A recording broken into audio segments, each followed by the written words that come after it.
जय जय रामकृष्ण हरी. आषाढी जवळ आली की प्रत्येकालाच वेध लागतात ते वारीचे. ज्ञानेश्वर माऊली संत तुकाराम महाराजांच्या पालख्यांचं प्रस्थान जवळ आलं की प्रत्येकीलाच वाटत असतं की आपणही एकदा तरी वारी अनुभवावे. पण जिथे तिथे आडवा येणारा हा पण. तिच्याही जीवाची घालमेल होती आहे. तिलाही वाटतं आहे वारीला जावं, पण हे संसाराचे पाश तिच्याकडून सुटत नाही आहे. तर तिच्याच जीवाची होणारी ही घालमेल व्यक्त करते आहे माझ्या कवितेतून. तिचं नाव आहे तिची वारी. चला तर ऐकूया. पंढरीला निघाला होता वैष्णवांचा मेळा. पंढरीला निघाला होता वैष्णवांचा मेळा. तिच्याही लागत नव्हता डोळ्याला डोळा. तिलाही वाटत होतं वारीला जावं. तिलाही वाटत होतं वारीला जावं. विठ्ठल नामात तल्लीन व्हावं. नाचावे वाळवंटी हरवून देहभान. नाचावे वाळवंटी हरवून देहभान. विठुरायाच्या नावाचं करावं गुणगान. पण संसारातून निघत नव्हता तिचा पाय. पण संसारातून निघत नव्हता तिचा पाय. मन मात्र रडत होतं मोकलून धाय. लेकरं बाळं सासू सासऱ्यांची सोय कशी करू. लेकरं बाळं सासू सासऱ्यांची सोय कशी करू. मनी घरधन्याचा विचार मागे कसा सारू. प्रत्येकीलाच वाटत असतं वारीला जावं, पण हे शक्य होत नाही, कारण हे पाश आपल्याला मुळीच याच्यातून मुक्त करू देत नाहीत. कधी वाटतं संसाराचा पाश तोडून टाकावा. कधी वाटतं संसाराचा पाश तोडून टाकावा. यावं विठ्ठला तुझ्याकडे सर्व काही सोडून. कधी वाटतं संसाराचा पाश टाकावा तोडून. यावं विठ्ठला तुझ्याकडे सर्व काही सोडून.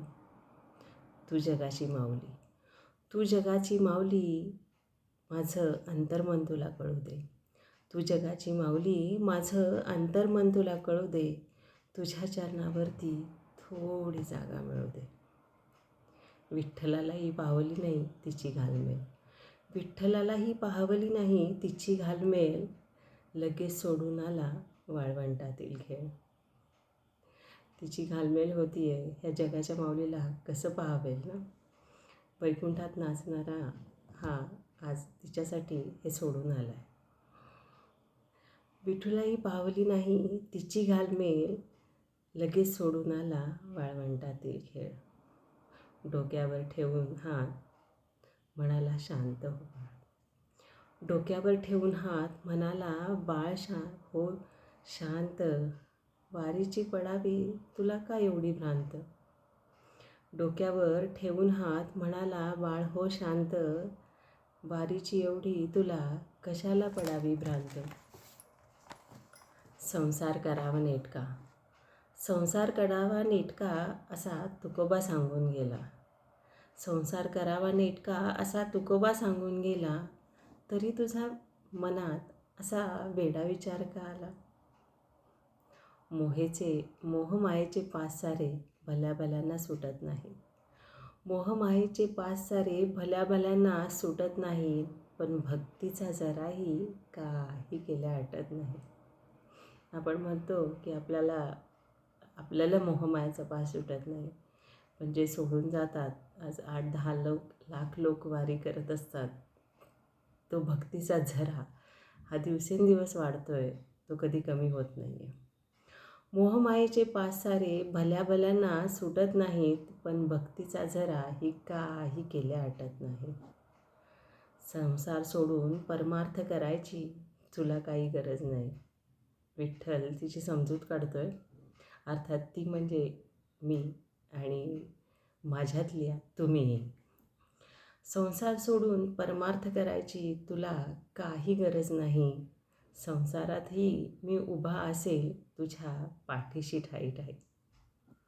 भावभक्तीचा भुकेला मी, श्रद्धेचा मी अभिलाषी. मला दुसरं काही नको आहे का. तुझ्या मनात भाव आला तोच मला पुरेसा आहे, असं विठ्ठल तिला सांगतोय. भावभक्तीचा मी भुकेला, श्रद्धेचा मी अभिलाषी. संसार सोडण्याचा विचार तू दूर सार जराशी. माझे नाव असू दे मुखी, मग तीच असेल तुझी वारी. माझे नाव असू दे मुखी, मग तीच असेल तुझी वारी. सासू सासरे घरातल्यांची सेवा, हीच तुझी पंढरी. माझं नाव असू दे मुखी. विठ्ठल नामाची जादू ही प्रत्येकालाच माहिती आहे आणि तेच विठ्ठल सांगतोय. माझं नाव असू दे मुखी, मग तीच असेल तुझी वारी. सासू सासरे घरातल्यांची सेवा, हीच तुझी पंढरी. कधी झाली माझी आठवण, बघ मला साथ देऊन. कधी झाली माझी आठवण, बघ मला साथ देऊन. म्हणजे आता जो जसा आला आहे त्यानं साथ घातल्यावरती तसाच तो सांगतोय. कधी झाली माझी आठवण, बघ मला साथ देऊन. मी उभा असेल विठेवर, मी उभा असेल विठेवर, कटेवर हात ठेवून. ती झाली शांत. अर्थातच विठ्ठलानं तिची समजूत काढल्यानंतर ती शांत होणं साहजिकच आहे. ती झाली शांत, मनातील मळब दूर झालं. ती झाली शांत, मनातील मळब झालं दूर. कारण साक्षात तिच्या घरी आज अवतरलं होतं पंढरपूर.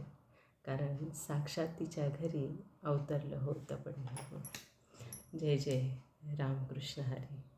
माझी जशी वारी घडली तशी तुमचीही घडावी, हीच विठ्ठलचरणी प्रार्थना.